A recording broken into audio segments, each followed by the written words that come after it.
মাননীয় বিচারপতি মহোদয়গণ আসন গ্রহণ করছেন।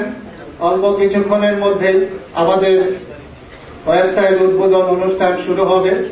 উপস্থিত সুধীমণ্ডলী, এখন আপনাদের সামনে স্বাগত ভাষণ দিবেন human rights and piece for বাংলাদেশের প্রেসিডেন্ট অ্যাডভোকেট মঞ্জিল মোর্শেদ। আজকের এই মহতী অনুষ্ঠানের মাননীয় প্রধান অতিথি এবং human rights and piece for বাংলাদেশের যে ওয়েবসাইট উদ্বোধন করার জন্য যিনি আমাদের আমন্ত্রণ গ্রহণ করে সদয় উপস্থিত হয়েছেন, বাংলাদেশের মাননীয় প্রধান বিচারপতি জনাব মোহাম্মদ মোজাম্মেল হোসেন, আপিল বিভাগের বিচারপতি মোহাম্মদ ওয়াহাব মিয়া, আপিল বিভাগের বিচারপতি সৈয়দ মাহমুদ হোসেন, আপিল বিভাগের বিচারপতি জনাব মোহাম্মদ আনোয়ারুল হক, আপিল বিভাগের বিচারপতি জনাব হাসান ফয়েজ সিদ্দিকী এবং হাইকোর্ট বিভাগের মাননীয় বিচারপতিবৃন্দ, সুপ্রিম কোর্ট বারের এবং আপিল বিভাগের আরেকজন বিচারপতি জনাব শামসুদ্দিন চৌধুরী, হাইকোর্ট বিভাগের মাননীয় বিচারপতিবৃন্দ এবং সুপ্রিম কোর্টের সিনিয়র আইনজীবীবৃন্দ এবং এখানে উপস্থিত সুপ্রিম কোর্ট আইনজীবী সমিতির মাননীয় সদস্যবৃন্দ এবং মিডিয়ার বন্ধুগণ, human rights and piece for বাংলাদেশের পক্ষ থেকে আপনাদেরকে সাদর আমন্ত্রণ জানাচ্ছি। খুব স্বল্প সময় যেটা বলতে চাচ্ছি সেটা হলো যে আপনাদের সকলের সহযোগিতায় এই একমাত্র মানবাধিকার সংগঠন যারা দেশি বিদেশি কোনো ফান্ড ছাড়া নিজেদের সহযোগে নিজেদের প্রচেষ্টায় কাজ করে যাচ্ছি এবং এই জন্য আপনাদের যে সহযোগিতা আমরা পেয়েছি এটার জন্য আপনাদের কাছে আমরা সবাই কৃতজ্ঞ। প্রথমেই বলতে হয় যে আমরা ইতিমধ্যে প্রায় 150-র উপরে আমরা জনস্বার্থের মামলা করেছি এবং গ্রামের অনেক অসহায় মানুষকে যারা নাকি হাইকোর্টের জীবনে আসতেও পারত না এবং নির্যাতন থেকে তারা রক্ষা পেত না, সেই রকম অনেক অসহায় মানুষকে আমরা সাহায্য করতে পেরেছি এবং সেজন্য আমি সেই সাহায্যের হাতটা যারা খুলে দিয়েছেন সেই জন্য আমি সবচেয়ে কৃতজ্ঞ আমাদের সংগঠনের পক্ষ থেকে, বিশেষ করে সুপ্রিম কোর্টের বর্তমানে যারা মাননীয় বিচারপতি আছেন। কারণ আপনারা জানেন যে 10 বছর আগেও এই জনস্বার্থের মামলায় অনেক লোক এসে এখানে ফেরত গিয়েছে, তারা আশান্বিত রিলিফ পান নাই। কিন্তু আজকে যেখানে ইন্ডিয়াতে এই জনস্বার্থের মামলার সূত্রপাত হয়েছে, সেই সূত্রপাত হওয়ার যে অবস্থা সেই ইন্ডিয়া থেকে আমরা আজকে একভাবে এগিয়ে গেছি, যেটা বর্তমান আমাদের হিসাবে বলে। সুতরাং সেদিক থেকে আমি সবচেয়ে কৃতজ্ঞ যে বিচারকদের যে আজকে তাদের যে একটি হাত প্রসারিত হয়েছে এই জনস্বার্থের মামলার ক্ষেত্রে, সাধারণ মানুষের রিলিফ দেওয়ার ক্ষেত্রে, এটার জন্য বাংলাদেশের সুপ্রিম কোর্টের পক্ষ থেকে আইনজীবীরাও গর্ব অনুভব করতে পারে এবং বাংলাদেশও গর্ব অনুভব করে।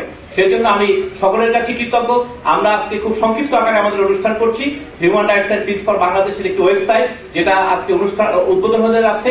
আমাদের ওয়েবসাইট হল www.hcbb.org.bd। আপনারা যারা এখানে উপস্থিত আছেন আপনাদেরকে সকলকে কৃতজ্ঞতা জানিয়ে আজকে আমাদের যে মহান অনুষ্ঠান সেই অনুষ্ঠান উদ্বোধন করার অপেক্ষায় থেকে আপনাদেরকে ধন্যবাদ জানিয়ে আমি আমার বক্তব্য শেষ করছি। খোদা হাফেজ।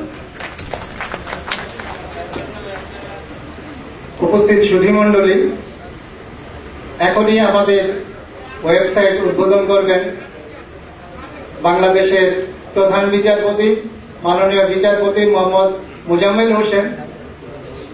Human rights and piece for বাংলাদেশের ওয়েবসাইট উদ্বোধন করছেন। আমি অত্যন্ত আনন্দের সঙ্গে human rights and piece for বাংলাদেশের ওয়েবসাইটের শুভ উদ্বোধন করছি।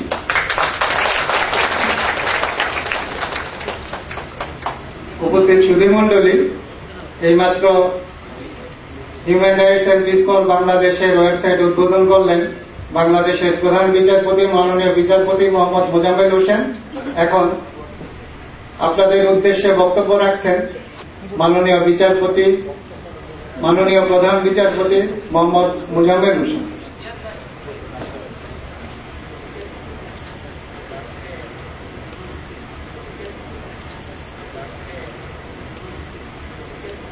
বাংলাদেশ সুপ্রিম কোর্টের উভয় বিভাগের মাননীয় বিচারপতিবৃন্দ, সুপ্রিম কোর্ট আইনজীবী সমিতির বিজ্ঞ সদস্যবৃন্দ, আসসালামু আলাইকুম। বাংলাদেশে আইনের শাসন ও মানবাধিকার সমুন্নত রাখতে জনস্বার্থ মামলার গুরুত্ব অপরিসীম। জনস্বার্থ মামলার মাধ্যমে আইনের শাসন ও মানবাধিকার উন্নয়ন ও সংরক্ষণে human rights and piece for বাংলাদেশের সুদৃঢ় ভূমিকা রাখায় তাদের কাজ দেশে ও দেশের বাইরে প্রশংসিত হয়েছে। এ কারণে আমি human rights and piece for Bangladesh এর সভাপতি সাধারণ সম্পাদক ও তৎসংশ্লিষ্ট সকলকে অভিনন্দন জ্ঞাপন করছি। সুশীল সামাজিক সংগঠন হিসেবে human rights and piece for Bangladesh বঞ্চিত মানুষের অধিকার প্রতিষ্ঠা সহ পরিবেশগত ন্যায় বিচার নিশ্চিতকরণের মতো অতি জনগুরুত্ব সম্পন্ন বিষয়ে সদা জাগ্রত প্রহরীর ন্যায় সর্বত্র সর্বদা নিজেদের নিয়োজিত রাখতে সক্ষম হয়েছে। বিশেষ করে যখন বিচারের বাণী নিভৃতে কাঁদে, তখন এই ন্যায় বিচারের দাবি নিয়ে human rights and piece for Bangladesh আদালতের দ্বারস্থ হয়েছে এবং হচ্ছে, এবং জনমানুষ তথা নিঃস্ব নিপীড়িত মানুষের পাশে দাঁড়িয়ে যাচ্ছে। Human rights and piece for Bangladesh এই ভূমিকা তাকে আজ একটি প্রতিনিধিত্বশীল মানবাধিকার সংগঠন হিসেবে সমাসীন করেছে।